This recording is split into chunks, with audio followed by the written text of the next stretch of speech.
Bartay noloshii cusbayd waxay furtay buukalo waxba isakay bedelay ka baxay hawadii adkayd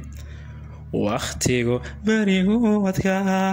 hadduu se barwaaqo dhale waqtigu berigu adkaa hadduu se barwaaqo dhale waxaa batagoo lihi naftiidan nibaajin jiray burqaday wabiyaal xidhnaa jacayl xumi waabale burqaday wabiyaal xidhnaa jacayl xumi waabale karaystay bukaanadii baraarugayo ilbaxay karaystay bukaanadii baraarugayo ilbaxay